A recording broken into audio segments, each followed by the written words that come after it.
तमीज बहू। सभ्यता से भरपूर शास्त्री परिवार की इकलौती बेटी मोहिनी को बचपन में ही पढ़ाई के लिए विदेश भेज देते हैं, जहां से वो सालों बाद ग्रेजुएशन पूरी करके इंडिया वापस आती है, जो अब संस्कार, सभ्यता, संस्कृति जैसी चीजों से कोसों दूर होती है। एक सुबह मोहिनी शॉर्ट ड्रेस पहने, कानों में हेडफोन लगाए जोर जोर से इंग्लिश गाने गाते हुए घर में घूम रही होती है। सुबह सुबह भगवान का नाम लेते हैं, राक्षसों की तरह चिल्लाते नहीं। पॉप्स, आपको अच्छे गाने की बिल्कुल समझ नहीं है, सो ठीक है, चल पियो। अरे मोहिनी, पापा से ऐसे बात करते हैं क्या? सारी तमीज भूल गई हो? ओह मॉम प्लीज, इतनी बड़ी भी कोई बात नहीं हुई, सो डोंट ओवररिएक्ट। ऐसे ही दिन बीतते हैं जिसमें मोहिनी की तौर तरीके, रहने और बात करने का ढंग उसके मम्मी पापा को परेशान करने लगता है। भला कोई मानेगा कि ये मेरी बेटी है? रीति रिवाज और संस्कारों से तो इसका दूर दूर तक कोई नाता नहीं, और अब तो लगता भी नहीं कि कभी होगा। अरे ऐसे कैसे नहीं होगा? लड़कियां सारे नखरे अपने माँ बाप को ही दिखाती है। ससुराल जाकर उन्हें सब कुछ करना भी पड़ता है और मानना भी। पत्नी की बात शास्त्री जी समझ जाते हैं और कुछ ही दिनों में अपने से भी ज्यादा धार्मिक परिवार में निखिल के साथ मोहिनी का रिश्ता पक्का कर देते हैं। रिश्ता तो पक्का कर दिया, पर यहाँ मोहिनी को कैसे मनाएंगे? शादी ब्याह के मामले में आटे में नमक जितना झूठ तो चलता है जी।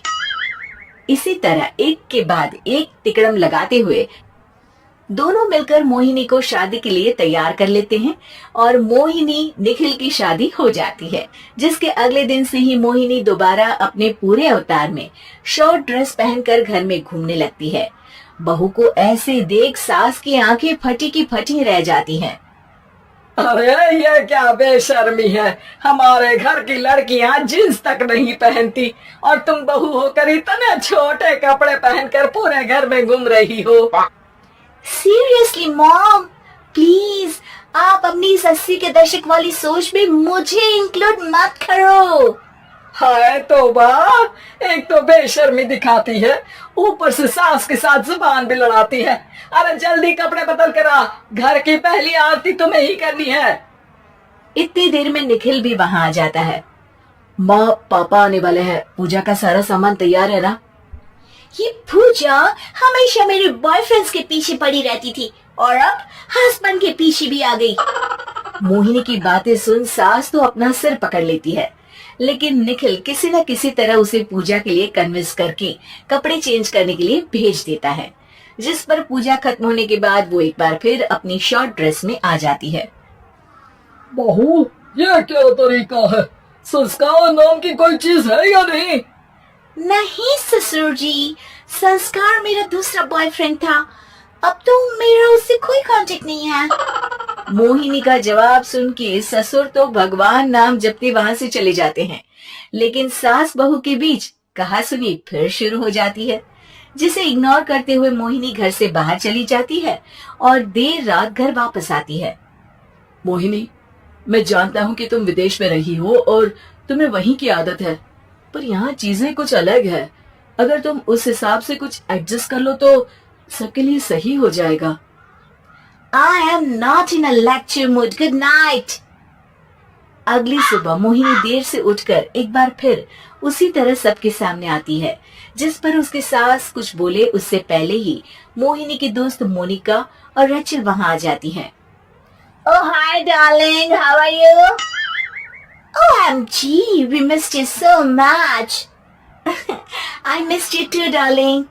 राम राम, इन्होंने तो तुमसे भी छोटे कपड़े पहने हैं। अरे तुम लोगों के अंदर कोई शर्म लिहाज बाकी भी है या सब बेच खाई? मोहिनी, तुम्हारी मेड कुछ ज्यादा नहीं बोलती। इस पर मोहिनी की दोस्त उसकी सास का मजाक बनाने लगती है, जिसे सुन निखिल उन्हें जवाब देते हुए कड़वे शब्द सुना देता है और वो सुन के वो दोनों तो मुंह बनाए वहां से चली जाती है, लेकिन गुस्से से लाल मोहिनी वहीं खड़ी निखिल को घूरती रहती है। घूर क्या रही हो?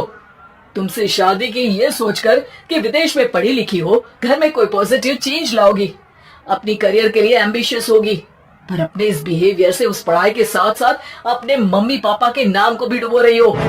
अगर तुम्हें ऐसे ही हाल रखना है तो यहाँ रहने की कोई जरूरत नहीं है। निखिल की बातें सुनकर मोहिनी रोते हुए घर छोड़कर अपनी मम्मी पापा के पास वापस आ जाती है। ससुराल में सब कुछ ठीक तो है?